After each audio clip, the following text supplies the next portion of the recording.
Bien, pues buenas tardes. Vamos a proceder a la presentación de los dos números de la revista Transatlantic Network Studies, que son el número 18, correspondiente al año 25, y el número 19 también de ese mismo año. En primer lugar, como saben todos, excusar la ausencia del profesor García Galindo, que por razones personales no puede estar aquí, pero bueno, siempre nos acompaña y él hace un seguimiento constante de todas las actividades que sigue llevando a cabo el aula. Y por lo demás, creo que estamos todos los que debemos estar. Agradezco a Ashley, como siempre, que haya estado detrás en la organización, y también agradezco a Miriam porque ha estado desde el principio en este proyecto. Y bueno, pues en la medida en que las tres estemos aquí, y vamos a seguir intentando sacar adelante todas las actividades con las limitaciones que tenemos, tanto sobre todo de carácter económico, como también por la necesidad de compatibilizar toda esta actividad con las obligaciones académicas, personales, etcétera, que cada uno de nosotros tenemos. Como sabéis, también agradecer, porque sin la colaboración de todos los que de alguna u otra forma formáis parte de este proyecto, sería imposible realizar ese elenco de actividades que viene desarrollando el aula. En particular, hoy quiero dar las gracias a los que han sido directores tanto del monográfico 18, a José Luis Mora García y a Manuel Ángel Vázquez Medel, que nos están acompañando aquí, y también a Francisco Carriscondo, que es de la casa, que es de la Universidad de Málaga, porque él ha coordinado el número 19. En realidad se trata de, yo creo, de dos números que presentan un extraordinario interés, no es subjetivo. Como sabéis, nos encontramos en los albores de una nueva era mundial, de un nuevo orden internacional y de una nueva agenda. Dentro de esa agenda, precisamente, no aparece ninguno de los temas que ocupan y preocupan al aula y que están presentes en estos dos monográficos: los estudios de paz, la cultura, la cooperación, la lengua como un instrumento que une y no separa. Es decir, eso ha quedado fuera de la agenda internacional, que se ha trasladado pues al uso de la fuerza, a la ley del más fuerte y a cuestionar pues todo el orden internacional basado en reglas, que es el que nos ha permitido vivir en paz y en prosperidad desde la Segunda Guerra Mundial. Por eso yo creo que los estudios iberoamericanos y transatlánticos, con este enfoque que caracteriza al aula desde su origen, tiene que ser una necesidad, ¿no? Es un reto ahora mismo porque está desplazado de esa agenda internacional, pero yo creo que tiene más fuerza que nunca reivindicar el valor de la cultura, de la paz, de la cooperación, de todos esos elementos que estamos diciendo que nos preocupan a un lado y al otro del Atlántico. El número 18 he tenido la oportunidad de leerlo, esa reflexión sobre España, Europa y América, con escritores del exilio desde 1939, y me ha parecido evidentemente que pone en blanco sobre negro algunas de las cuestiones que están relacionadas con esta agenda internacional, ¿no? El hecho de el coste en términos humanos, en términos económicos, en términos culturales, que producen los conflictos armados y el desplazamiento masivo de personas. El exilio español está muy tratado, a pesar de que aquí se reflejan también en este número 18 algunos elementos que yo personalmente desconocía, pero ponen de manifiesto, pues como decimos, esa percepción del exilio, la importancia, el alcance, la trascendencia que tiene. Pensamos que el exilio es una cuestión del pasado, cuando nunca ha tenido tanta vigencia y con tanta fuerza como en el actual orden internacional. Y el número 19, el español, más allá de su valor económico, pues trata uno de los grandes temas universales, el valor del español en el mundo, ¿no? Y sobre todo incide en un aspecto que tiene para los diplomáticos muy importante, que es la diplomacia económica y su vinculación también con la diplomacia cultural. Entonces, yo creo que ese tema también tiene una gran fuerza. Ambos cuentan con la colaboración de investigadores procedentes de diferentes países, de todos esos ese conglomerado de universidades y de países que forman parte de las redes, del Aula María Zambrano y que también obviamente del CEIT, del Centro de Estudio Iberoamericano y Transatlántico. Y yo creo, por lo tanto, que nos tenemos que dar la enhorabuena, congratularnos y tratar de darle la máxima difusión, porque tanto desde el punto de vista académico, científico, como de valores y de esa defensa del humanismo, que al fin y al cabo es lo que nos une a todos los que estamos cerca del Aula María Zambrano, como decíamos, ahora es más necesario que nunca. Os ruego me disculpéis, tengo ahora una reunión con el vicerrector, pero no quería pasar sin saludaros y sin agradeceros pues esta colaboración. Os dejo en las mejores manos. Vaya a estar mucho mejor dirigidos que por mí, que en este caso por Miriam, y que ella es la que a partir de ahora toma las riendas de este acto. Muchísimas gracias y espero vernos en persona próximamente. Muchas gracias, Magdalena. Hola, muchas gracias, Magdalena. Bueno, antes de empezar quería justificar la ausencia de Eva Alarcón, que es la representante del Servicio de Publicaciones de la UMA, que normalmente nos acompaña, pero hoy, bueno, ha habido problemas de última hora y no puede estar con nosotros. De todas maneras, le agradecemos que siempre esté disponible para TSN, para echarnos una mano, para asesorarnos. Para hacer un breve resumen de TSN 18, de la sección de firmas, me gusta resaltar el artículo que ha escrito Jimmy Bertrand, donde nos explica cómo la migración masiva de hondureños, básicamente a Estados Unidos y a España, ha provocado en su país que apenas se pueda cubrir las necesidades de mano de obra que tienen en los cafetales. Es un trabajo duro, es un trabajo que requiere muchas personas, y con la salida del país de toda esta gente joven, pues tienen que conseguir mantener los cafetales trabajando, especialmente con emigrantes llegados a Honduras desde Guatemala y desde Nicaragua, que son sus dos grandes fuentes de mano de obra actualmente. Y un punto que me parece especialmente importante es que él distingue las consecuencias que tiene para Honduras cuando la que emigra es la madre, en lugar del padre y los hijos mayores, ¿vale? Cuando es la madre y las hermanas. Me sorprendió mucho y me ha parecido muy, muy interesante. En la sección especial tenemos 3 artículos sobre el filósofo y jesuita español Ismael Quiles, que desarrolló la mayor parte de su carrera profesional en Argentina. En la sección creación tenemos 2 estupendos reportajes fotográficos. El primero está dedicado a la obra del pintor estadounidense Robert Harvey, que pasó sus últimos años en Macharabiaya, un pueblo de aquí de la provincia de Málaga. Y el segundo reportaje está dedicado a los guardaesquinas, que es ese rebaje que se hacía en los edificios para que al pasar los carruajes, al entrar y salir los carruajes de los edificios y girar, no dañasen la esquina del edificio. Por eso ese nombre de guardaesquina. Y muy, muy bonito. Y la verdad es que uno pasa por la ciudad y no se fija en esos detalles normalmente.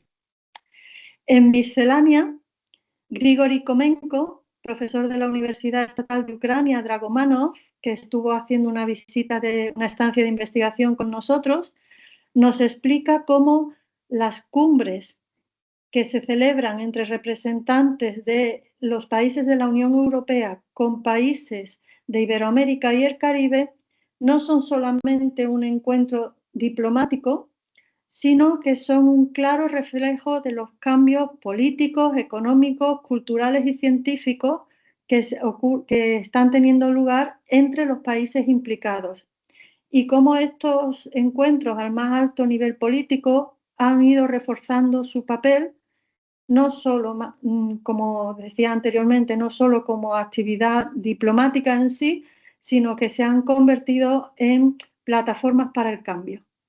Analizando cómo han tenido lugar las distintas cumbres en los últimos años, podemos analizar cómo han evolucionado las relaciones.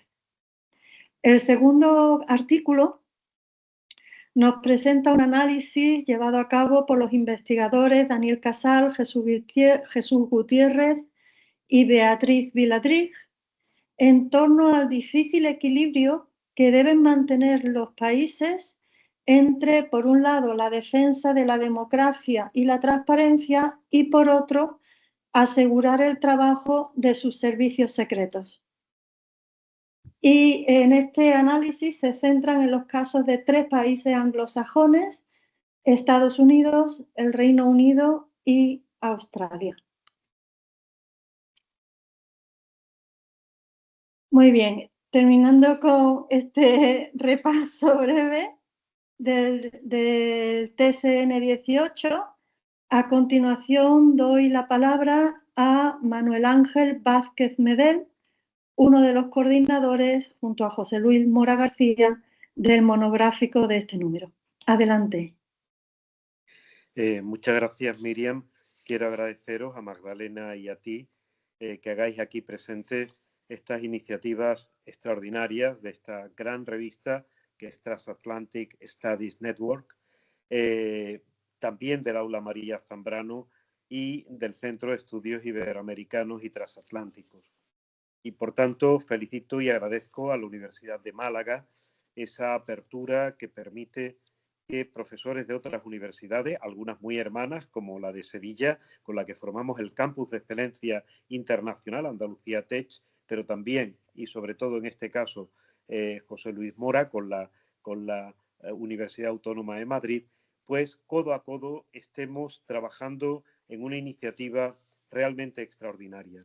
Creo que ahora que nos encontramos ya en el horizonte del 27, del centenario del 27, y que muchos entendemos que el 27 fue un proceso largo, complejo, que ocupa toda la primera parte del primer tercio del siglo XX, pues estas aportaciones son también aportaciones que van orientadas a una mejor comprensión, a un replanteamiento, a una nueva mirada sobre todo eso que ocurre, y un proceso en el que Málaga fue también absolutamente esencial, con figuras como Prados, Alto Laguirre, María Zambrano, Hinojosa, la revista Litoral, y que yo quiero reivindicar.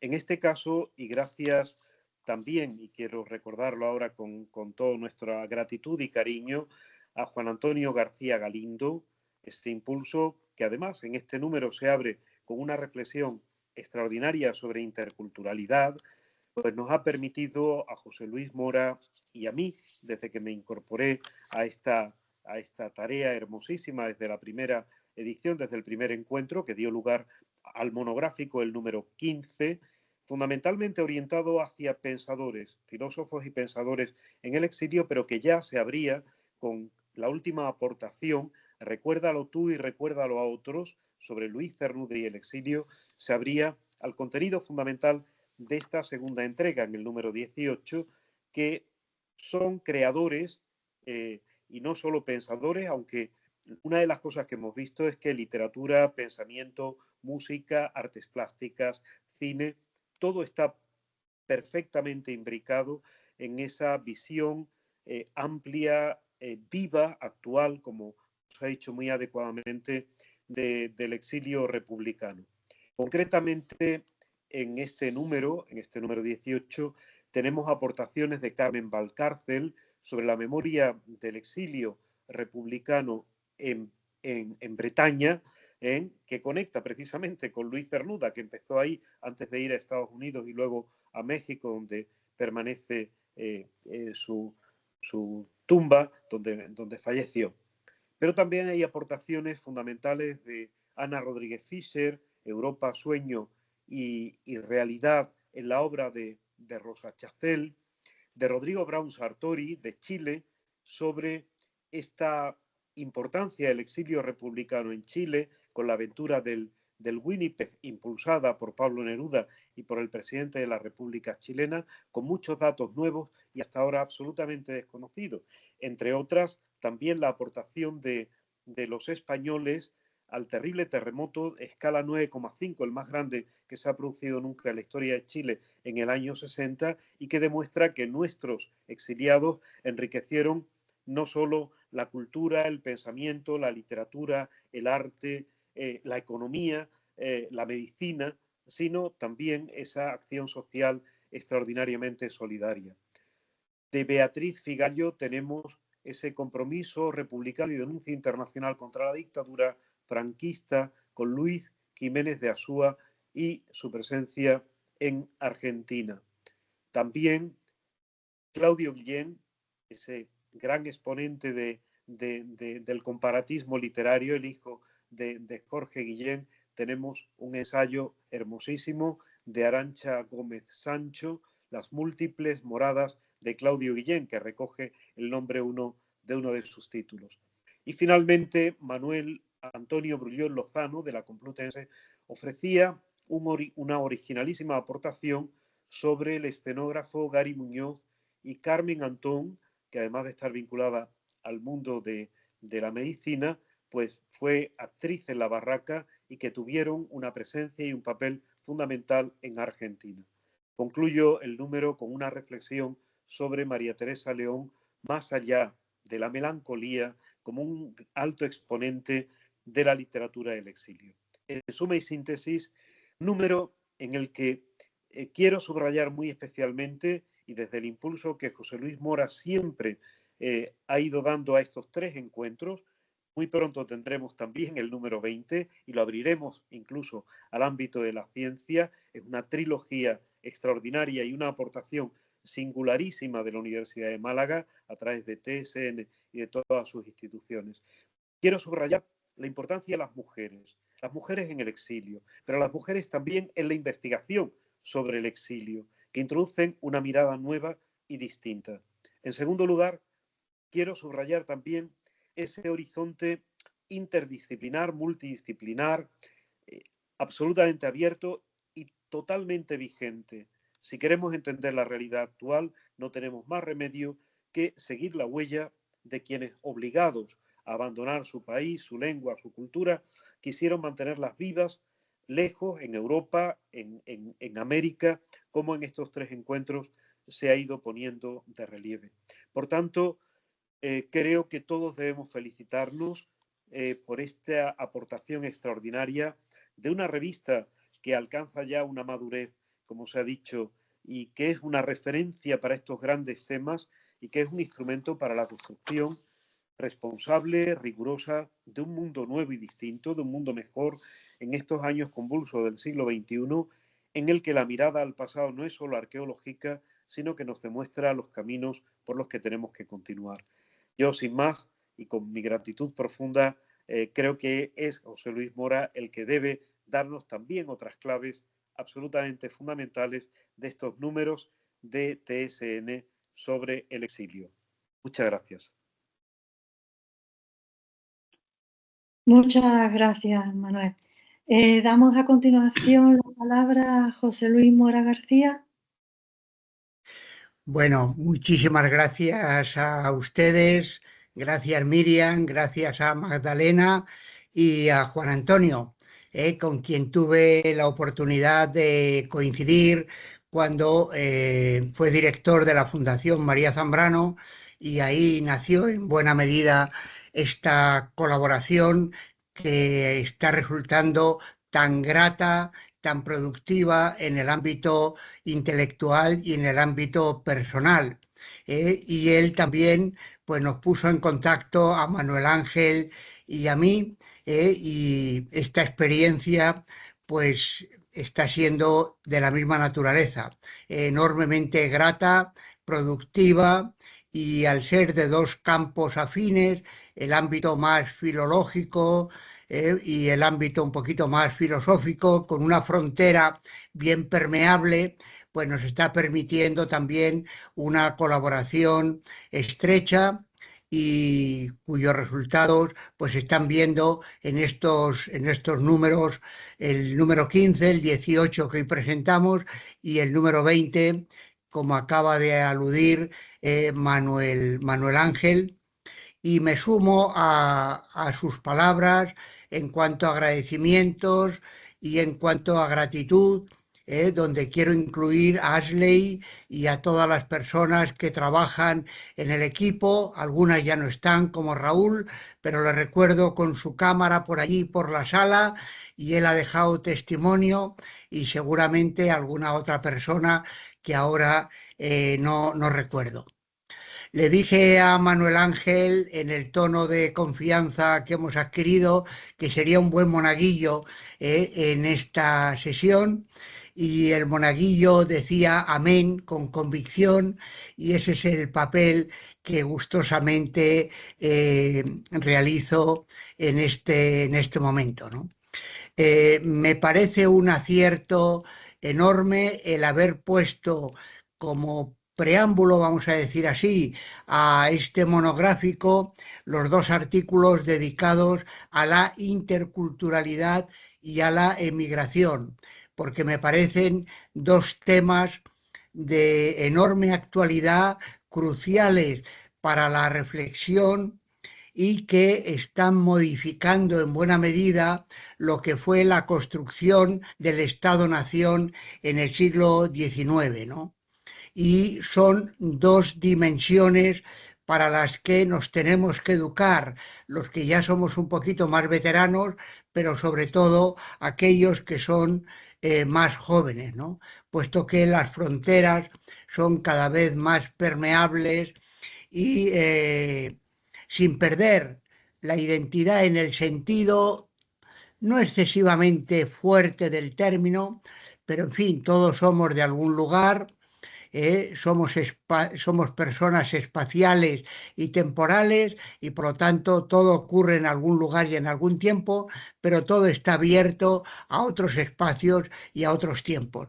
Así que estos dos artículos que he leído con detenimiento me parecen enormemente oportunos y encajan perfectamente con el monográfico dedicado a escritores y escritoras del exilio, así como los artículos dedicados a Ismael Quiles, que he leído con muchísima atención.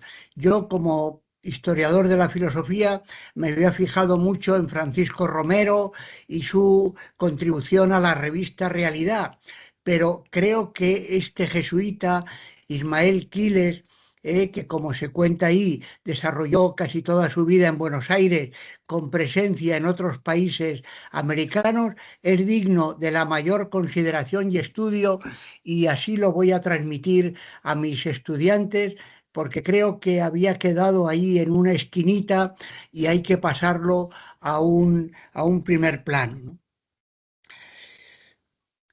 Bueno, siendo el exilio una tragedia, sin embargo, tiene la grandeza de crear refugios.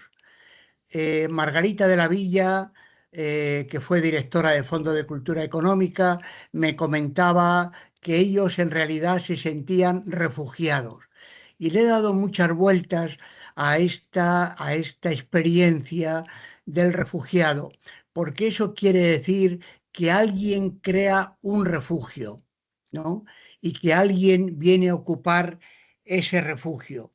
Esta me parece la contrapartida de la tragedia, que se convierte en grandeza humana al crear ese espacio de encuentro.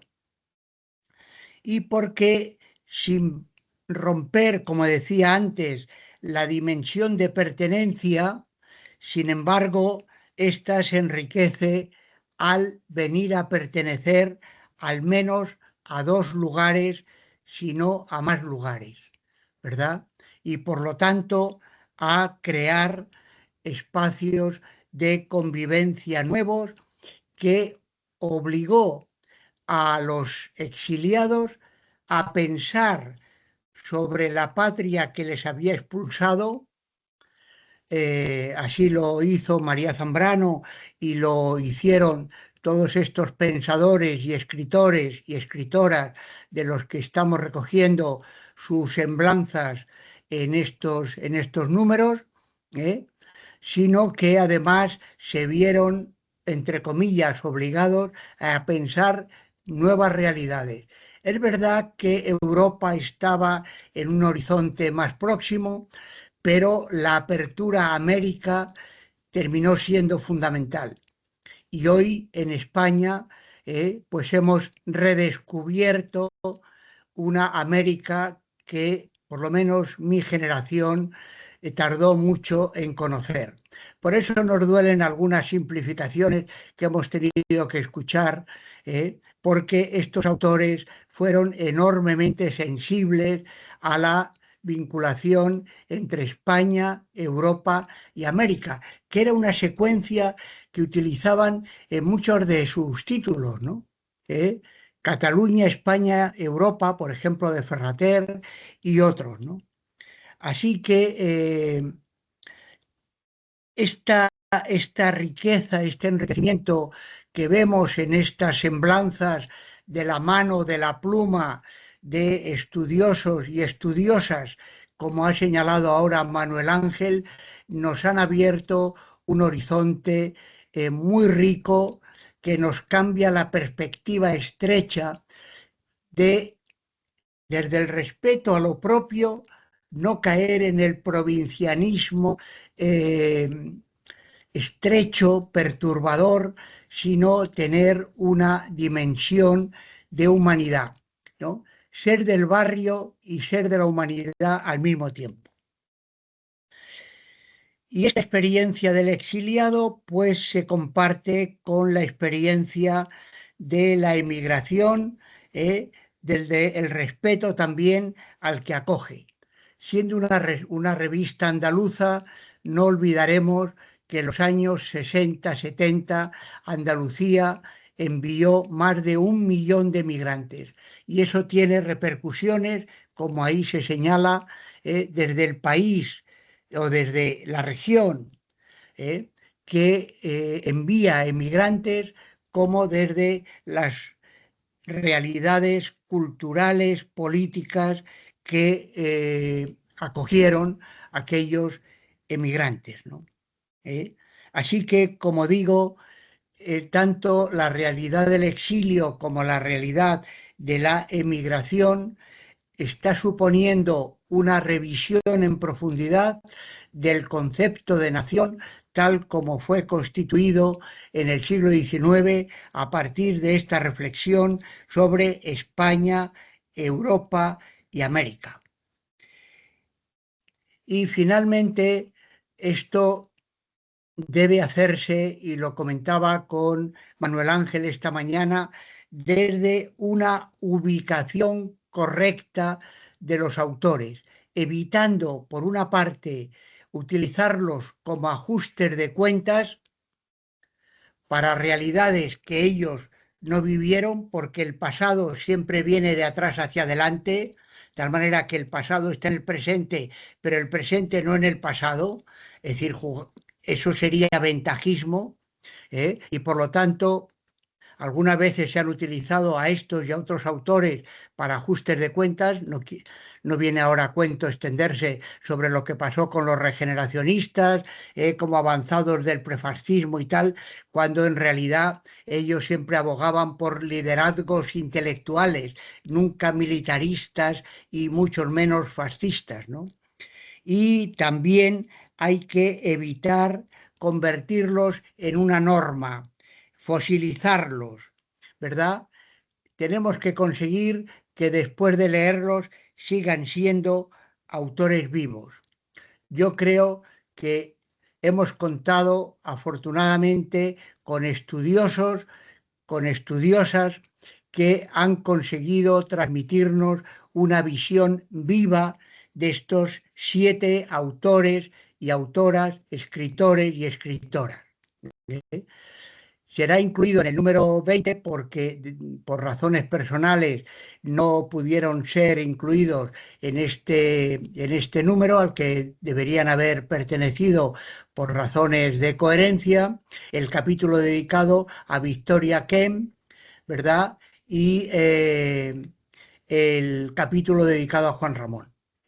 Pero, como ha señalado Manuel Ángel, y en esto estamos completamente de acuerdo, los 3 números forman una unidad, así que ahí estarán incluidos junto con autores dedicados más bien al ámbito de la ciencia y al ámbito de la creación, no directamente a la escritura. Con lo cual, entre los 3 números, pues tenemos un panorama bien rico de personas de una formación intelectual, pero sobre todo de un compromiso político y moral que debemos incorporar a la España democrática.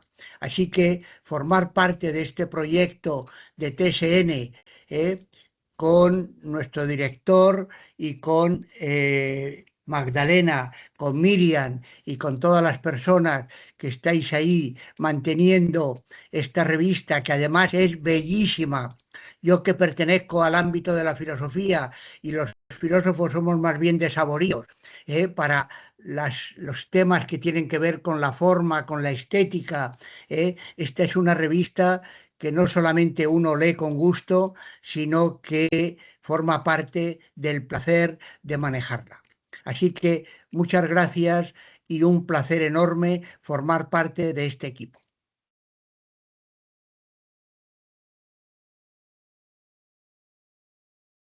Bueno, pues muchas gracias a José Luis Mora y a Manuel Ángel Vázquez, tanto por vuestra coordinación del monográfico de TSN 18 como por vuestra intervención hoy en esta actividad. Y pasamos ahora a hablar del TSN 19. Bueno, pues en este breve repaso de los contenidos me gustaría destacar en la sección firmas a Eugenio Luque, director de la Fundación General de la Universidad de Málaga, que reflexiona sobre la importancia de la internacionalización de las universidades iberoamericanas y el enorme potencial aún por explotar de las relaciones entre esas universidades y las españolas. En la sección especial contamos con 2 artículos escritos en portugués sobre el llamado periodismo literario. El primero analiza cómo 2 periódicos en lengua inglesa, el británico The Guardian y el estadounidense The New Yorker, cubren la guerra de Siria mediante artículos de opinión. Mientras que el segundo artículo se ocupa del libro de la periodista portuguesa Catarina Gómez sobre los hijos que militares portugueses dejaron en Guinea-Bissau, Angola y Mozambique tras las guerras coloniales. En la sección miscelánea contamos con 3 artículos de temática muy diversa. Abdellah Attar analiza cómo los proyectos de intercambio cultural y académico entre Marruecos e Hispanoamérica han hecho posible que autores del otro lado del Atlántico incluyan en sus obras referencias a Marruecos y a la cultura marroquí, sobre todo desde la perspectiva del yo y el otro, la otredad. Laura Vallejo analiza cómo el gobierno del presidente José María Aznar cambió la postura oficial de España hacia el régimen cubano para ganar peso en la política internacional del momento y acercarse a ese neoconservadurismo que triunfaba en Estados Unidos. Mientras, el artículo coordinado por Jara Pérez analiza el problema que significa para la salud pública la baja ingesta de fibra, un problema que al parecer es generalizado a nivel mundial, pero ella y sus compañeros se centran en los casos concretos de Ecuador y de España. Y para terminar con mi repaso de los contenidos de TSN 19, citaré la entrevista que realizó Javier Olmos a la pintora francesa Lucie Geoffrey, ganadora del premio de pintura Evaristo Guerra. Y también al reportaje de Rafael Guerrero Ruiz sobre 3 jóvenes hispanoamericanos procedentes respectivamente de México, Colombia y Venezuela, que llegaron a Málaga en busca de un cambio en sus vidas. y ya sea para estudiar aquí un máster y después regresar a su país o para huir de un régimen político ajeno a la democracia, pues han encontrado un segundo hogar aquí en Málaga. Y bueno, es interesante ver sus deseos de trabajo duro, de mejorar, y de al mismo tiempo que echan de menos a la familia, adaptarse a Málaga, a la vida de aquí. Obviamente no hay el problema lingüístico, o al menos no tan importante, pero sí estos otros problemas bueno, pues de la morriña, de la añoranza, de la nostalgia, ¿vale? Y paso a continuación a dar la palabra a mi compañero de facultad, Francisco Carriscondo, que es el coordinador del monográfico del TSN 19. Y desde aquí, Francis, muchísimas gracias por aceptar la propuesta y por el trabajo tan excelente. Muy bien. Tienes la palabra. Gracias, Miriam, y gracias a los que estáis aquí acompañándonos, a los compañeros, a José Luis, a Manuel Ángel, a Asley. He tenido con este acto la oportunidad de conocer a dos personas que he seguido siempre, los he leído mucho y bueno, aunque no sea, digamos, físicamente, pero por lo menos ya virtualmente ha habido una primera toma de contacto. Bueno, he de decir que yo suelo enrollarme mucho, así que les voy a pedir a Miriam, la moderadora, que cuando tenga que cortarme, que lo haga sin ningún tipo de miramiento, aunque tengo que decir en mi defensa que el contar con dos colaboradores o dos coordinadores de un monográfico frente a uno, en mi caso, pues eso hace que tengan doble cantidad de tiempo, por tanto juegan con ventaja. En fin, bromas aparte, voy a tratar de ajustarme al tiempo y para ello voy a hablar directamente del leitmotiv que movió a la presentación de este monográfico. Cualquier lector o cualquier interesado en temas relacionados con el español siempre le suele asaltar pues una cuestión que bueno suele aparecer en todos los medios de comunicación, que es el valor económico del español. Además se repiten como un mantra las cifras en torno al número de hablantes de español, número de estudiantes de español, interés del español en áreas que no son naturalmente de habla española, como es el caso de Estados Unidos. Y bueno, todo ese potencial económico pues se traduce en grandes inversiones por parte de las grandes empresas españolas, instituciones gestoras de la lengua como la Real Academia, la Asociación de Academias, el Instituto Cervantes, que ven pues como que hay un gran arsenal, digamos, un gran potencial desde el punto de vista sobre todo económico, porque se le llega a un público mucho más amplio. Y entonces, bueno, frente a ese valor, digamos, pecuniario, incluso llegaría a decir crematístico, ¿qué otros valores podrían albergar dentro de lo que es la lengua que compartimos que no sean los estrictamente económicos? Esa era, digamos, la pregunta que les lancé a los 6 colaboradores que al final han tenido el detalle de poder contar con ellos y plasmar sus reflexiones en esos artículos que aparecen ahí. Estamos hablando de, bueno, hay una presencia internacional muy fuerte, de hecho, los especialistas nacionales son franca minoría. Estamos hablando de Ángel López García Molins, que es catedrático emérito de la Universidad de Valencia, y también de Humberto Hernández, también catedrático emérito de la universidad, pero esta vez de la Universidad de La Laguna. Frente a ellos hay un elenco de colaboradores procedentes de Hispanoamérica. Algunos de ellos incluso llegaría a denominarlos como intelectuales del idioma.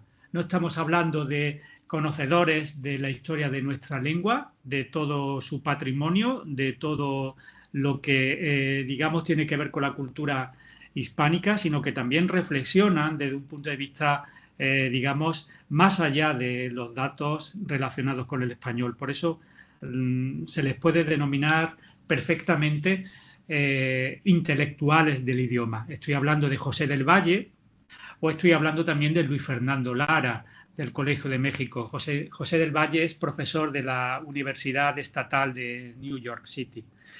Y luego también las dos únicas colaboradoras del monográfico pertenecen al CONICET. Ya he visto en el monográfico que han presentado José Luis y Manuel Ángel que también hay investigadores del CONICET presentes en su monográfico. Aquí pues presentan sendas aportaciones Daniela Lauria y María Florencia Rizzo, que son también investigadoras, como digo, del CONICET. Es decir, estamos hablando de figuras de primer nivel dentro del tema que se plantea. Digamos que como escenario, como fondo, en torno al cual se dirimen estas discusiones, estos problemas que he comentado anteriormente, está el conocido concepto de panhispanismo. Panhispanismo es un concepto que todo el mundo habla de él, todo el mundo acude a él, sobre todo las instituciones académicas. Ahora todas las obras de la academia son panhispánicas, estamos hablando del diccionario, de la ortografía, de la gramática. Sin embargo, todavía no hay un concepto claro, definido, de lo que es el panhispanismo. El panhispanismo no está definido desde un punto de vista científico. Son, digamos, los miembros ajenos a la academia y que pertenecen a la comunidad científica los que están dando, digamos, a partir de la evidencia emanada por parte de los académicos, lo que es realmente el panhispanismo. Y además, cuando los académicos comentan este concepto, lo hacen sobre todo los medios de comunicación. La importancia en todo este escenario de los medios de comunicación es fundamental.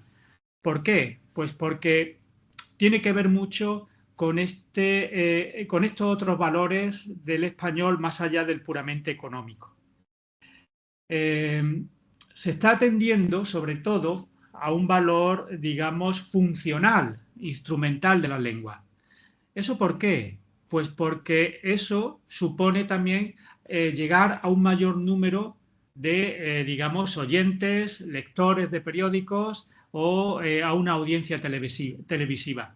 La creación de una lengua española global, internacional, una lengua neutra, que es la que podemos escuchar en muchos medios de comunicación, sobre todo hispanoamericanos, es lo que permite llegar a un mayor número de hablantes. Y eso, pues, supone también ver el tema, el asunto, desde una perspectiva, digamos, económica.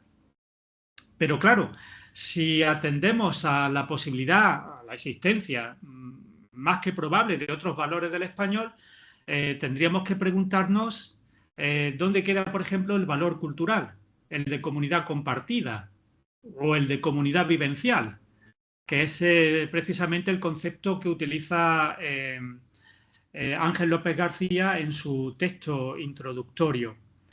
Esa expresión del español como vehículo cultural hace, por otro lado, que, digamos, la economía lo convierta en un hecho acultural. Se está, digamos, produciendo en la actualidad un fenómeno de aculturación dentro de lo que es la lengua española y la comunidad hispánica que habla esa lengua. Se uniforma, digamos, la expresión, se olvidan los matices, se tiende a la pérdida de los usos particulares de cada región, de cada nación, en beneficio precisamente de ese español neutro, que es el que supone precisamente captar un mayor número de oyentes o de lectores de periódicos. Claro, eso pues supone una pérdida de cultura. También hay que tener en cuenta que el español en Hispanoamérica convive con otras lenguas. Estamos hablando de las lenguas indígenas americanas, las lenguas precolombinas, esas lenguas que, escucharon los conquistadores y luego colonizadores del continente americano. Esas lenguas, sobre todo en México, están conviviendo constantemente con el español y están dejando huella también en el español, igual que el español está dejando huella en esas lenguas indígenas. ¿Qué papel deja a ese contacto, a esa simbiosis, conceptos como el hispanismo? ¿Los tienen en cuenta? ¿Los ignoran? ¿No les interesa? Eso también es una cuestión que hemos planteado en el monográfico y han sido precisamente las investigadoras del CONICET, Daniela Lauria y María Florencia Rizzo, las que han abordado ese tema, la convivencia del español con las lenguas indígenas americanas. Y en un caso muy concreto, que es la convivencia del español con las lenguas de México, Luis Fernando Lara, del Colegio Nacional y también investigador emérito del Colegio de México, pues ha, digamos, particularizado la situación en un caso, digamos, concreto, que es la realidad mexicana. Pero también hay que ver, no solamente hay que ver el problema desde un punto de vista interlingüístico, el español y otras lenguas, sino también intralingüístico. Estamos hablando, por ejemplo, de las variedades del español. Hay una variedad más prestigiada que otra. Por ejemplo, ¿qué español enseña el Instituto Cervantes? Enseña un español, digamos, que sigue la norma castellana, asociada normalmente al estándar. El Instituto Cervantes fomenta la enseñanza del español de otras variedades, y ya no estamos hablando de variedades estandarizadas como puede ser el español de México, el español de Argentina o el español de Chile, sino también estas variedades que son menos prestigiadas, como por ejemplo el español que se habla en Andalucía, que como saben los aquí presentes y los que nos escuchen, es una variedad muy estigmatizada, o también otra variedad como puede ser la variedad canaria, que también, digamos, goza de cierta estigmatización. Precisamente otro de los académicos que colaboran en el monográfico, Humberto Hernández, trata de esa situación. Y precisamente es una variedad bastante representativa, en tanto que, bueno, se tiene el español que se habla en Canarias como puente, variedad de tránsito entre el español de la península ibérica y el español que llegó a América. En fin, esas son, digamos, las cuestiones que hemos tratado de abordar en el monográfico. El monográfico, si lo leen, se darán cuenta de que no es una mera colectánea de trabajos, una acumulación de trabajos aislados, sino que, bueno, tengo el orgullo de haber conseguido que los distintos investigadores, entablen un diálogo entre ellos. Es decir, hay muchas referencias de una colaboración con otra, de tal manera que no se quede en un monográfico que suponga un trabajo acumulativo de distintos capítulos o artículos o versiones de los mismos temas, sino que haya discusión, haya diálogo y haya participación entre los distintos investigadores. Y bueno, ahora, después de la presentación, de la puesta en sociedad del monográfico, lo que queda es entablar ese diálogo con los lectores, a fin de amplificar este diálogo primigenio que hemos establecido dentro de la comunidad científica.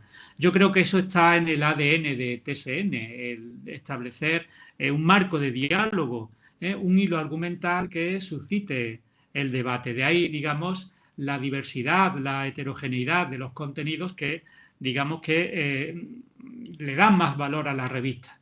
Una revista en la que, bueno, todos los que estamos en este mundo, el académico, pues aspiramos siempre a publicar en Q1, en revistas de alto impacto, y esas revistas, pues digamos, son unas revistas hiperespecializadas que no llegan a un público general, como es precisamente el público al que llega la revista TSN. Así que hemos de felicitarnos a todos por el trabajo realizado y sobre todo a los responsables, aquí representados por Miriam, pues habernos dado la oportunidad de haber participado en este diálogo entre especialistas y público en general. Muchas gracias. Pues muchas gracias, Francis. Gracias a los tres por vuestra participación, por vuestro trabajo. Esperamos contar con vosotros en el futuro. Espero que la experiencia no os haya traumatizado y poder seguir contando con vosotros. Para nada. Trabajo. Y bueno, como decía Magdalena al principio de esta presentación, vivimos momentos difíciles de carestía económica, de intentar mantener la revista a flote y pues seguiremos en ello, seguiremos trabajando, seguiremos luchando porque las humanidades, las ciencias sociales sigan teniendo su espacio, aun cuando no seamos JCR, Q1 y todo eso. Muchas gracias a todos y bueno, a los que escuchen y vean esta presentación, los que en los medios, en las redes sociales, animarles a que se lean la revista. Muchas gracias a todos y hasta la próxima. Gracias. Muchas gracias, muchas gracias. Muchas gracias. Encantado.